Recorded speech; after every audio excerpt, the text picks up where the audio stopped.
Meus irmãos, eu tenho uma palavra hoje para trazer para vocês no Salmo 121. E aí eu peço que você abra a sua Bíblia e nós vamos ler todo o Salmo. Vamos ficar em pé? A gente vai passar tanto tempo sentado, né? E é bom a gente fazer um exercíciozinho, até por conta do tempo que a gente fica sentado, muitas vezes se torna cansativo. Vamos ler o Salmo 121. Quem abriu, diga amém. Amém. Vamos ler. Eleva os olhos para os montes. De onde me virá o socorro? O meu socorro vem do Senhor, que fez o céu e a terra. Ele não permitirá que os teus pés vacilem, não dormitará aquele que te guarda. É certo que não dormita nem dorme o guarda de Israel. O Senhor é quem te guarda. O Senhor é a tua sombra à tua direita. De dia não te molestará o sol, nem de noite a lua. O Senhor te guardará de todo o mal, guardará a tua alma. O Senhor guardará a tua saída e a tua entrada, desde agora e para sempre. Amém? Senhor, pedimos a tua bênção sobre nós, dá-nos a unção, a graça, e que a virtude do teu Espírito Santo nessa noite se instrumentalize deste servo que contigo fala, para que tu fales ao nosso coração, como já falaste ao meu. Abençoe a todos quantos subiram à tua casa nesta noite. Pedimos-te por aqueles que não puderam comparecer, que o Senhor possa visitá-los, assisti-los, onde quer que estejam. E te pedimos também, ó Deus, pelos visitantes que nessa noite vieram prestigiar a solenidade de posse e de despedida do obreiro dessa congregação. É o que eu te oro e te peço agradecido, em nome de Jesus. Amém. Podem sentar. Meus irmãos, eu orei durante a semana pedindo que Deus me desse uma mensagem, e o que me veio ao coração foi o que eu acabei de ler para vocês. E eu queria começar esse sermão contando uma ilustração. Talvez eu até já tenha contado aqui, não lembro, tantas vezes que eu estive aqui. Eu queria começar a meditar nesse salmo contando a seguinte ilustração. Um certo pintor, ele foi convidado para pintar numa tela uma gravura que ela traduzisse, quem visse tivesse a ideia de que aquela imagem que ele esboçou na sua tela como artista representava a paz. E aí ele começou, pensou, o que é que eu posso... Aí pensou numa pombinha, a pombinha é símbolo da paz, mas todo mundo sabe, eu quero um negócio que quando alguém vê, diga, peraí, isso aqui realmente traduz-se por paz. E depois de muito tempo ele estudar e pensar, numa paisagem assim bem tranquila, as aves voando, e ele passou muito tempo para realmente concluir a seguinte figura. Ele desenhou, ele esboçou na sua tela, um penhasco altíssimo, um abismo lá embaixo, uma queda d'água de uma cascata, tipo a cascata chamada Queda da Noiva, que é em Belo Horizonte. Eu estive lá, é uma queda enorme, de uma altura enorme, então chama-se Véu da Noiva, que você vê de longe aquela queda d'água branquinha, a água caindo num abismo lá embaixo. Então o pintor desenhou aquela rocha altíssima, o abismo lá embaixo, a queda d'água que, para quem visse, poderia imaginar o barulho daquela água caindo. E aí ele colocou naquela paisagem um galho de uma árvore saindo da rocha, a água caindo aqui, e na extremidade daquele galho da árvore ele colocou um ninho de passarinho e pintou uma avezinha com os filhotezinhos colocando alimento, colocando no bico de cada uma delas o alimento, né? É assim que a ave alimenta os filhotes. Pronto, então ele deixou isso aí como uma interpretação para quem visse, ali representava paz. Por quê? num lugar indevidamente impróprio, perigoso, um abismo, uma queda d'água de um barulho estrondoso, aquela avezinha encontrou naquele galho de árvore o lugar mais seguro, mais tranquilo para ela ter os seus filhotezinhos e alimentá-los. Então, quem visse aquela gravura que o desenhista pintou, iria fazer essa leitura. Puxa vida, essa ave escolheu o lugar mais perigoso, o lugar mais, vamos dizer assim, impróprio, que poderia pensar em ela construir um ninhozinho onde ela tem os seus filhotezinhos ali, correndo o risco daquele abismo, aquelas avezinhas, os filhotezinhos caírem. Então, alguém iria dizer, realmente, essa ave, essa gravura é o símbolo da paz. Eu queria dar um tema a esse sermão baseado no Salmo 121. Segurança, paz e esperança. Digam comigo. Segurança, paz e esperança. Mais uma vez. Segurança, paz e esperança. Provavelmente o autor desse salmo, que é um dos salmos que é denominado romagem dos degraus, tenha sido de autoria do próprio Davi. O 122, ele começa já citando o seu nome, é citado o seu nome, mas no Salmo 120, 121, que começa o Salmo da romagem, ou dos degraus, eram salmos que, quando o povo subia ao templo, ao santuário, cada degrau que eles subiam, eles cantavam desses salmos. Por isso que era chamado Salmo dos degraus, ou da romagem. Os sacerdotes, os levitas tocavam e eles subiam naquela euforia. E provavelmente tenha sido de autoria de Davi, porque Davi era um guerreiro, Davi era um homem lutador, era um homem de batalha, era um homem que começou a sua luta enfrentando o gigante filisteu, Golias. Então ele era um homem que enfrentava muitas lutas, muitas batalhas, muitas guerras. Ele era um homem de guerra. E neste salmo, ele começa o salmo certamente em meio a uma tribulação, em meio a uma dificuldade, em meio a problemas. Por que, pastor, o senhor disse que ele deve ter escrito numa situação difícil? Porque ele diz assim: eleva os olhos para os montes, de onde me virá o socorro? Jerusalém é uma cidade que ela é toda cercada de muralhas, de montes. Por isso que no Salmo 125, ele diz: os que confiam no Senhor são como os montes de Sião, que não se abalam, mas permanecem para sempre. Como em redor de Jerusalém estão os montes, assim o Senhor em derredor do seu povo, desde agora e para sempre. Então quem vai a Jerusalém vê montanhas. E aí o salmista, neste Salmo 125, ele faz essa alegoria, ele cita esse exemplo: como os montes estão ao redor de Jerusalém, assim o Senhor está em derredor daqueles que o temem.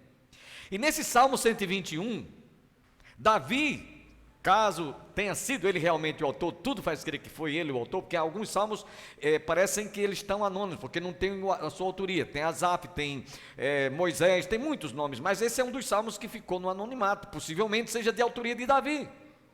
E aí ele começa dizendo: eleva os olhos para os montes, de onde me virá o socorro? Meus irmãos, vocês já prestaram atenção que quando alguém está clamando por socorro é porque não tem de quem se valer? Já pensou alguém que está morrendo afogado? Socorro! Não é assim? Alguém que está no incêndio: socorro! Alguém que está sendo atropelado, sofreu um acidente, está lá sentindo forte dor: socorro, me acudam!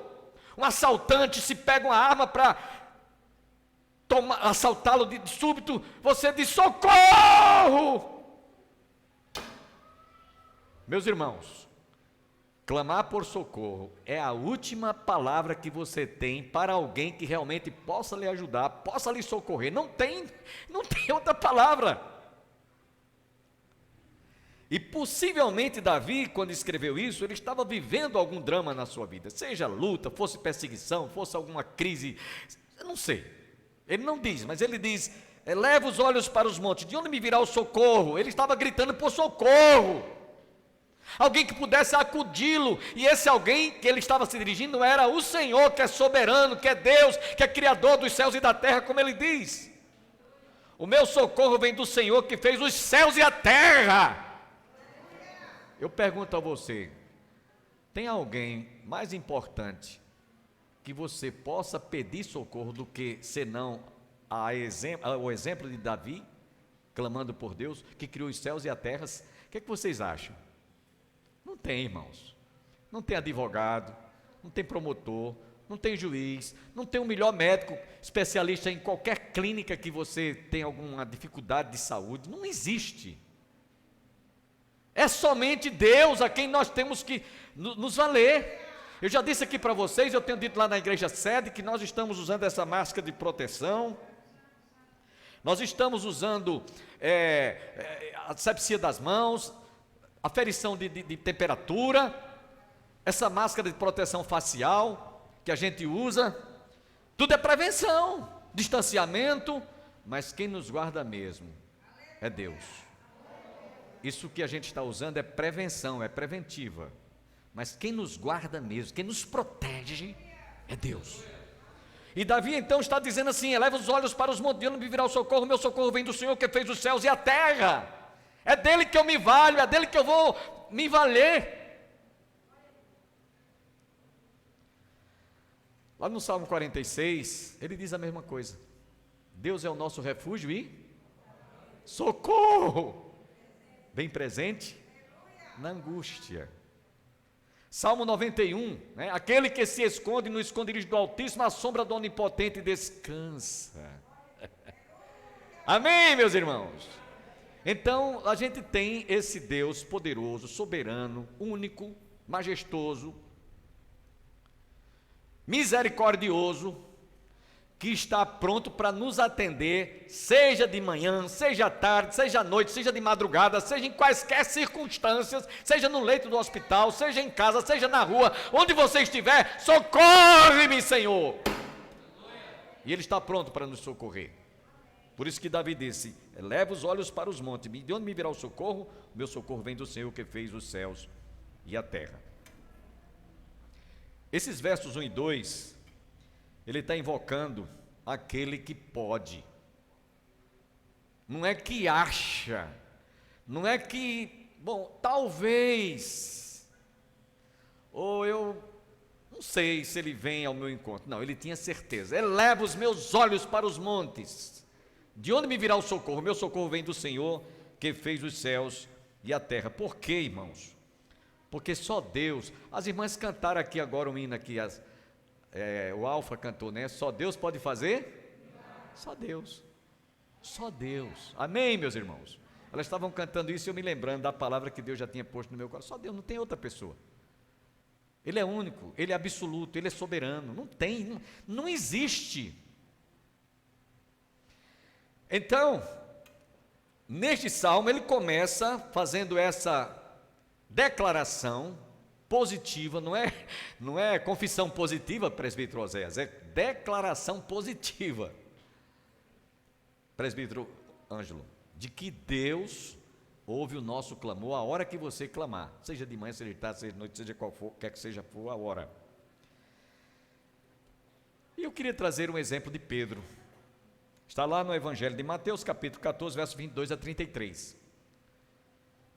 Jesus estava caminhando sobre as águas, veio ao encontro de Pedro e dos demais apóstolos, estavam no barco, só sobrando, quase que indo ao naufrágio. Era noite, eles tiveram tanto medo que eles pensavam que se tratava de um fantasma. Eles acreditavam em alma, viu, gente? Como muita gente hoje acredita em alma que aparece de noite, aquela visão, né, sobrenatural. Eu vi uma alma. É uma alma, é um fantasma. Mas a proporção que Jesus se aproximava do barco, eles foram realmente percebendo que aquele personagem se tratava do próprio Senhor Jesus. E Pedro era muito ousado, Pedro era atrevido, Pedro era um pouco assim, meio afoito. Senhor, se és tu mesmo, manda que eu vá até o teu encontro. Permita que eu vá ao teu encontro. E Jesus então disse: vem, Pedro, bem, pode vir. Ele começou a andar por sobre as águas. E enquanto ele mirava a sua visão, enquanto ele olhava, por isso que o Salmo diz: eleva os meus olhos para os montes. Então, enquanto Pedro olhava para Jesus, visualizava, tinha aquela visão que não batia uma pestana de olhar para Jesus, ele caminhou sobre as águas. Mas no momento em que ele baixou a vista, certamente ele deve ter pensado: puxa vida, isso é verdade mesmo? Será que eu estou, isso é água mesmo? Eu estou andando aqui como se fosse algo sólido? Aí ele começou a afundar. Sabe por quê? Porque ele duvidou. Houve um momento em que ele não acreditou.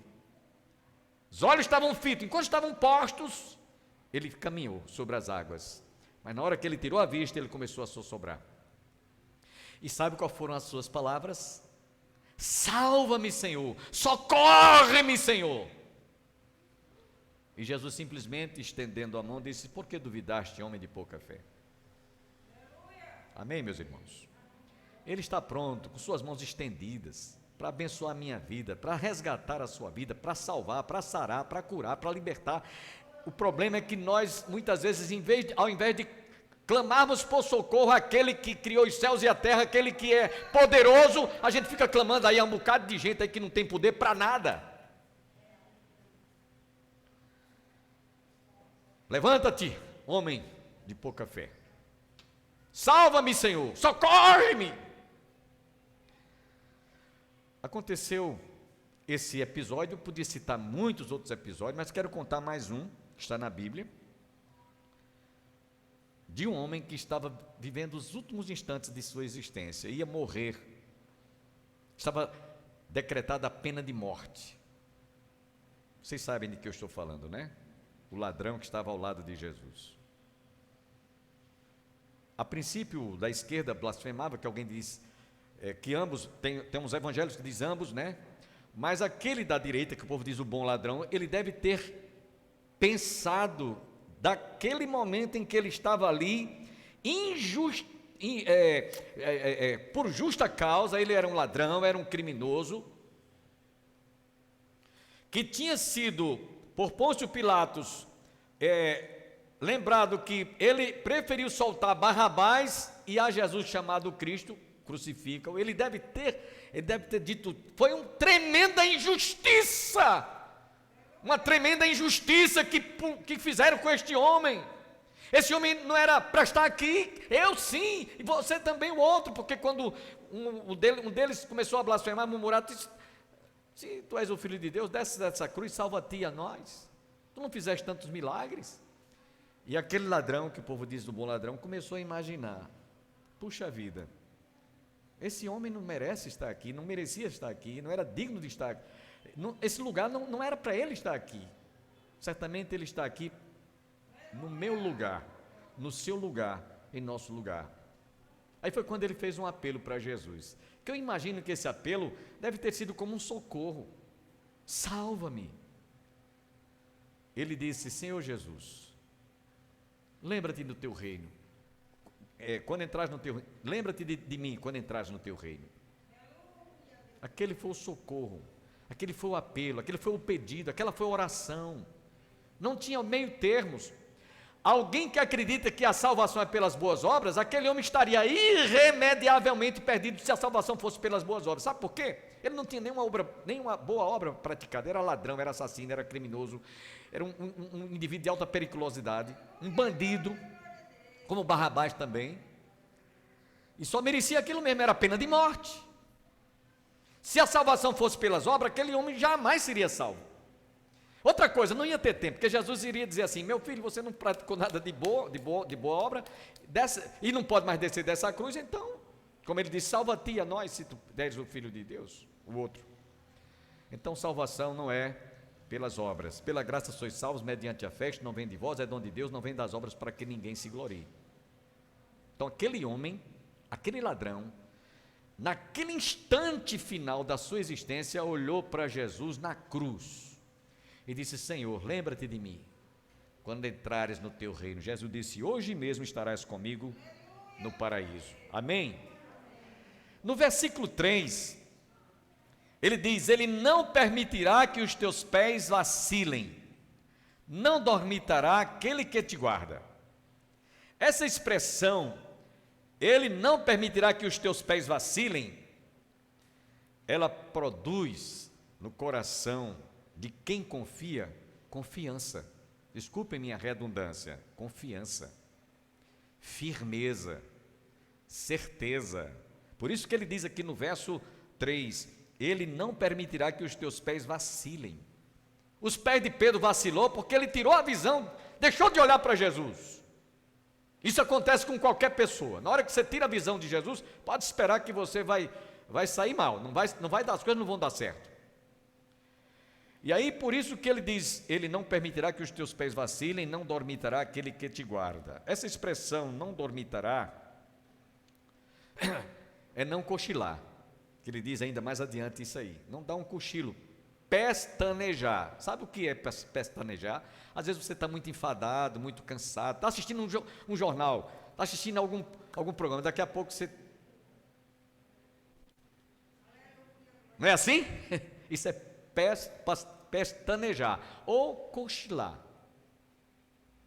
A pessoa está ali cansada, muito enfadado, foi um dia muito exaustivo, e aí ele está tão cansado, e é um perigo às vezes quando ele está no volante, viu gente, dirigindo. Muitos desastres, muitos acidentes acontecem porque alguém tem um cochilo, pestaneja. Pois bem, o Deus que ele está clamando, disse, o autor diz, ele não permitirá que os seus pés vacilem, porque não dormitará aquele que te guarda, aquele que te protege, aquele que está com as mãos estendidas sobre a sua vida para lhe abençoar. Ah, meus irmãos, essa expressão que ele diz no verso 3, ele repete no verso 4, é certo que não dorme nem dormita o guarda de Israel. Ele dá ênfase a essa expressão, mostrando que a gente deve ter segurança, firmeza, confiança.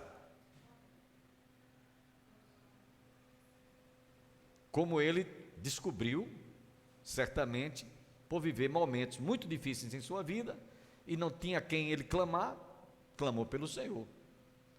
E o Senhor ouviu, veio ao seu encontro, socorreu e deu livramento. Amém? No versículo 4 ele diz: é certo que não dormita nem dorme o guarda de Israel. Eu vou dizer uma coisa aqui para você entender o que é que ele estava querendo dizer com isso. E meus irmãos, quem lê o Salmo 139, entende que desde o momento que nós fomos gerados no ventre da mãe da gente, a partir dali, a partir daquele instante em que houve a fecundação do óvulozinho com espermatozoide e fecundou um ser existente que é você, até o último instante em que eu respiro o fôlego da vida, Deus não cochila, não dorme, nem dormita, Ele está presente na nossa vida, todos os dias, não são alguns dias, todos os dias, todas as horas, todos os momentos, todos os instantes, durante toda a minha existência, Ele está realmente de olhos atentos, de olhos abertos, para me acudir, para me socorrer, para me ajudar, para realmente trazer tranquilidade para o seu coração, como aquela avezinha que estava lá na extremidade da galhazinha, construiu seu ninhozinho ali, num lugar muito perigoso, mas para ela havia muita tranquilidade. Não dormitará, não cochilará aquele que te guarda. Aí eu lembro que na Bíblia, até para ironizar, né? Isso aqui que eu estava lendo, preparando esse sermão, e Deus falou no meu coração, isso aqui é para ironizar mesmo. Lá no livro de 1 Reis, capítulo 20, versos 18, capítulo 18, versos 20 a 40, todos conhecem a história de Elias. 450 homens, falsos profetas contra um, número proporcionalmente falando, de uma profunda desvantagem. Você imagina o que é 450 profetas contra um. Só que esse único profeta, ele estava buscando aquele cujo salmista diz: eleva os meus olhos para os montes, de onde me virá o socorro? Quem é que vai me livrar? Quem é que vai me tirar dessa sinuca? Agora mesmo durante essa pandemia, quanta gente que está aí, coitado, aflito, perturbado. Meu Deus, se eu perder o emprego, meu Deus, lembre-se, o Senhor não dorme, nem dormita, nem cochila, o guarda de Israel. Ele está cuidando de você. Ah, mas a doença, vamos falar logo mais sobre a doença. E se eu ficar infectado? E crente também pode pegar, pastores também podem. Nós perdemos alguns meses atrás o nosso estimado e saudoso colega pastor Samuel Dionísio de Veras, um homem de Deus, um grande pastor. Ontem perdemos uma irmã, Maria de Fátima, Paulino da Costa, lá na cidade de Pocinhos. Morreu de Covid. Pastor e crente morre de Covid, morre também. Pastor crente morre de câncer, morre também. A minha primeira esposa, para quem não sabe, morreu de um câncer. O mais terrível, o diagnóstico é o pior que existia na época na América, nos Estados Unidos. O médico que acompanhou disse para mim, disse: pastor, o câncer da sua esposa não tinha solução, era na cabeça. E não tinha solução, era questão de dias. E aí eu comecei a entender e comecei a agradecer a Deus, porque ela ia sofrer, se ela escapasse, ela ia ficar sofrendo para o resto da vida dela. Se ela vivesse mais 10 ou 20 ou 30 anos, era numa cadeira de roda, fazendo tudo pela mão dos outros, tudo que você imaginar. Então, Deus não quer isso para os seus filhos, Ele não quer isso para os seus servos. Mas voltando aqui, meus irmãos, então Elias, 450 contra 1, era uma desvantagem desproporcional, violenta. E aí ele fez um desafio: ó, vamos colocar aqui um altar, vamos colocar um sacrifício, vamos colocar um animal, e vamos clamar. Eu vou clamar ao meu Deus, vocês clamem também ao Deus de vocês, ao Deus de Baal. Isso foi lá no Monte Carmelo. E aí o Deus que responder o nosso clamor com fogo para consumir o holocausto, esse será o Deus que a gente vai acreditar, que a gente vai confiar, que a gente vai depositar nossa fé. E aí os adoradores, os profetas de Baal começaram a gritar, clamar, se esquartejavam, se cortavam de manhã, de tarde. E ironicamente, Elias dizia: gritem mais alto, falem mais alto, porque ele pode estar dormindo, ele pode ter ido fazer alguma necessidade fisiológica. Ele ironizou mesmo. E passou o resto do dia e chegou à tarde e nada. Ele não atendeu vocês, não? Agora eu vou mostrar a vocês que o Deus que eu conheço, o Deus que eu adoro, eu vou clamar e Ele vai fazer com que esse holocausto seja consumido agora. Ele vai mandar fogo do céu. E na hora que ele clamou, Deus mandou fogo do céu. Se foi um raio, eu não sei que consumiu o holocausto, lambeu até a água que estava ao redor do altar. E aí ele mandou que aqueles 450 profetas, falsos profetas, mentirosos, fossem todos mortos, porque se eles continuassem vivos, eles estariam continuando enganando a mente das pessoas. E aí o povo clamou: só o Senhor é Deus, só o Senhor é Deus. Ah, meus irmãos, vale a pena você ter segurança, paz e, como nós dissemos, esperança nesse Deus que pode todas as coisas. E nesse versículo 4 ele diz: é certo que não dormita nem dorme o guarda de Israel. No verso 5 ele diz: o Senhor é quem te guarda, o Senhor é a tua sombra à tua direita.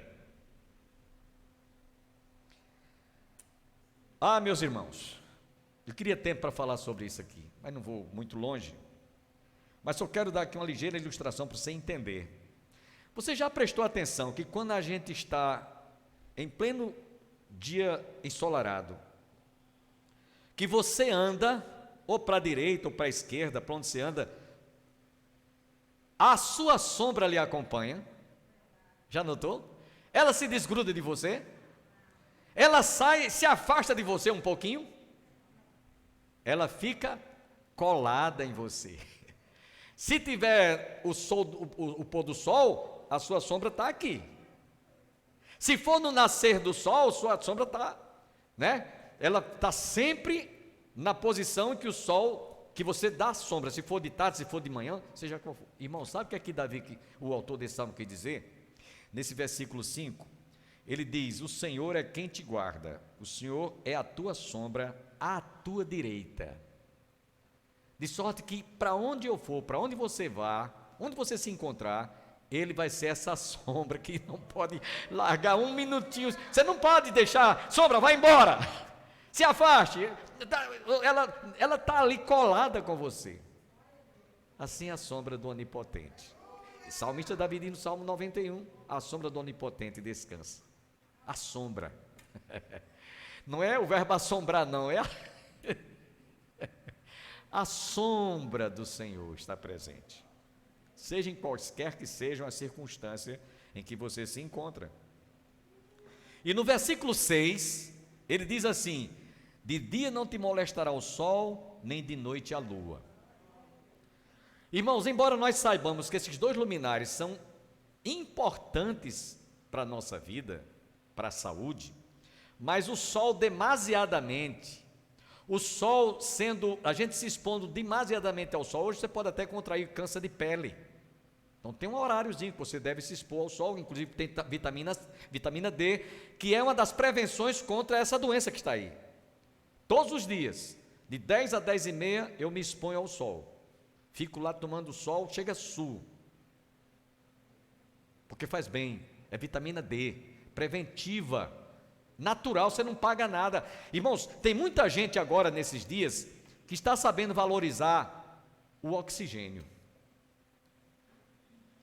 A gente, antes dessa doença, todo mundo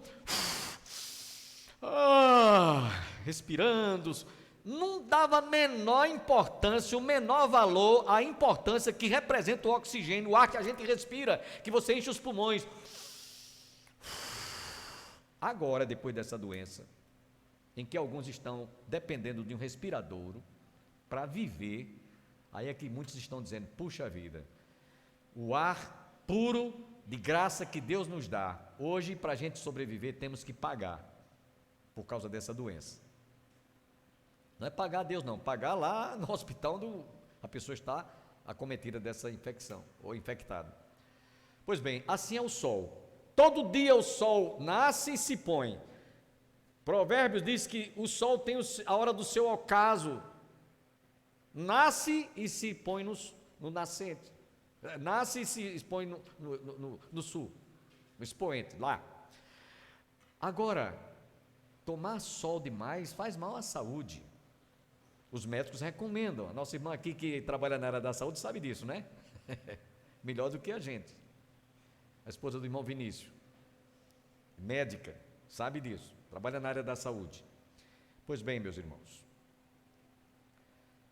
se você quiser fitar os olhos no sol a pino meio-dia, você é capaz de cegar. Ou seja, o sol pode molestar a sua saúde. O sol pode ser prejudicial demasiadamente, pode até lhe cegar se você ficar olhando só visando com seus olhos sem nenhuma proteção. Havia uma crença que a lua também tinha poderes de molestar, porque a lua, quando estava cheia, acreditavam que ela tinha alguma influência. Isso era o que acreditavam na época. Por isso que o salmista diz: o sol não te molestará de dia, nem a lua de noite, porque havia essa crença. E olha que às vezes uma noite cheia, uma noite enluarada, ela pode causar, principalmente no deserto, um frio tremendo, e a pessoa pegar um resfriado. Quer dizer, a lua também pode trazer alguma influência que traga alguma enfermidade, traga alguma dificuldade quanto à sua saúde. Por isso que ele diz: o sol não te molestará de dia, nem a noite, nem a lua de noite, porque havia aqueles que acreditavam. Por isso que ele diz aqui no verso 6, de dia não te molestará o sol, nem de noite a lua. No verso 7 ele diz: o Senhor te guardará de todo mal, guardará a tua alma. Aí você diz aquilo que eu falei há pouco: pastor, e crente? Crente tem AIDS? Pode ter. Crente pode ter câncer? Pode ter sim. Crente pode ter essa doença que está aí? Pode sim. Pastor, por que Deus não guarda, pastor? Não tá, o salmista não está dizendo que guarda. Vamos pensar aqui o que é que o salmista quis dizer. Salmo 23. O Senhor é o meu pastor e nada me faltará. Ele não está dizendo que não vai faltar nada na sua vida, não. Ele está dizendo que mesmo que falte alguma coisa, a presença dele na sua vida será tremenda, ao ponto de você nem sentir falta daquilo que você estava precisando. Que ele vai preencher. E aí ele vai mais adiante no verso 5, ainda que eu andasse pelo vale da sombra da morte, não temerei mal nenhum, porque tu estás comigo.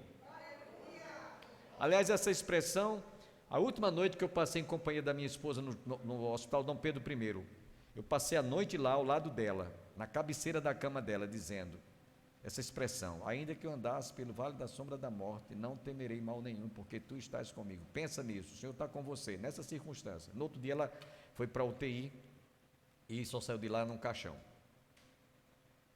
Aí você diz, e aí Deus não viu a oração? Ouve. A palavra de Deus nos diz, lá no livro de Eclesiastes, capítulo 9, que o que sucede ao ímpio, sucede também ao justo. Só que há uma diferença, presbítero Anjo, de comportamento. O ímpio se desespera. O ímpio, ele não sabe mais o que fazer da vida. Para ele acabou tudo ali. Para o crente não, ali é o começo de uma vida eterna. Ali é o princípio, é o começo de uma vida na presença de Deus. Então o comportamento do servo de Deus é diferente. Lembra-se de Sadraque, Mesaque e Abidênego lá na fornalha?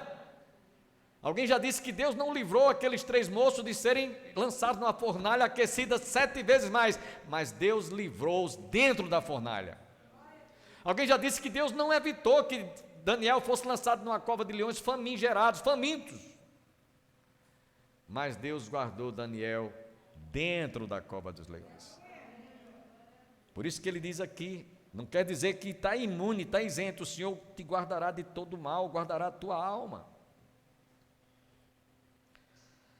Lá no Salmo, queria citar outros salmos, mas eu queria apenas me limitar a lembrar. Vou citar aqui o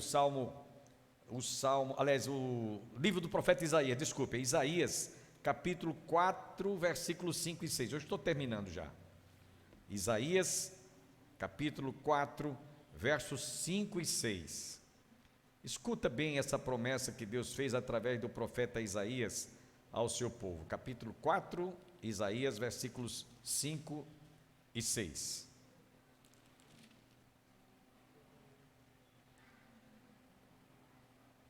Criará o Senhor sobre todo o monte de Sião e sobre todas as suas assembleias uma nuvem de dia e fumaça e resplendor de fogo, chamejante de noite, porque sobre toda a glória se estenderá um dossel e um pavilhão. Verso 6, os quais serão para a sombra contra o calor do dia e para refúgio e esconderijo contra a tempestade e a chuva. É esse Deus que está cuidando de mim e de você. É esse Deus que nos protege. É esse Deus que é a nossa sombra, que é essa nuvem que está sempre nos guardando, nos protegendo. E quando Ele permite que nós sejamos atingidos por alguma doença, ou por alguma enfermidade, ou até que seja fatal, uma fatalidade, é que nós somos chamados para um céu onde não há choro, não há lágrima, não há dor, não há pranto, não há morte, não há nada daquilo que a gente está hoje vulnerável, ou somos vulneráveis. O outro texto ainda que eu queria ler, é ainda no profeta Isaías, livro do profeta Isaías, capítulo 49, versículo 10. Estou terminando já, 49, versículo 10. Outra promessa de Deus para o nosso coração. Verso 10 do capítulo 49. Não terão fome, nem sede, a calma nem o sol os afligirá, porque o que deles se compadece os guiará e os conduzirá aos mananciais das águas. Ainda que seja para eu morrer, ainda que seja para eu perder a existência, o cristão que sabe para onde vai, o cristão que sente que foi justificado por Cristo, conforme Paulo diz escrevendo aos Romanos, capítulo 5, justificados, pois, mediante a fé, temos paz com Deus por intermédio do nosso Senhor Jesus Cristo. Romanos, capítulo 8, versículo 1, agora nenhuma condenação há para os que estão em Cristo Jesus. É diferente de quem não sabe para onde vai. É diferente, a diferença é essa. E terminando, eu queria aproveitar essa noite e aplicar esse último versículo à saída de um obreiro de um campo e à chegada de outro obreiro. O Senhor guardará a tua saída e a tua entrada, desde agora e para sempre. Está saindo um obreiro, e aliás, está saindo para continuar realizando o ministério, agora na igreja sede, tendo a responsabilidade como ministro na área do louvor. Hoje de manhã na Assembleia da Igreja nós tratamos disso. Ele e a esposa, a irmã Dávila. Aí você diz assim, mas a gente perdeu um musicista. Não, vez por outra ele vai estar aqui, ajudando o presbítero Oséias. Uma noite festiva, né? Isso aí o dirigente fica à vontade, né? Então, vez por outra, eu vou estar aqui também periodicamente, ou eu, pastor Júnior, visitando vocês, de sorte que vocês não perderam, vocês ganharam mais. Amém, irmãos? Ganharam um obreiro, né, digno, um obreiro digno realmente de que aquilo que vocês estejam necessitados para alimentar as vossas almas, os vossos corações, edificar o corpo de Cristo. Então ele diz assim: o Senhor guardará a tua alma, a tua saída e a tua alma e a tua entrada desde agora e para sempre. Amém? Essa promessa última do versículo 6 eu quero aplicar a essa hora, a esse momento que essa congregação está vivendo. Amém? Fiquemos em pé.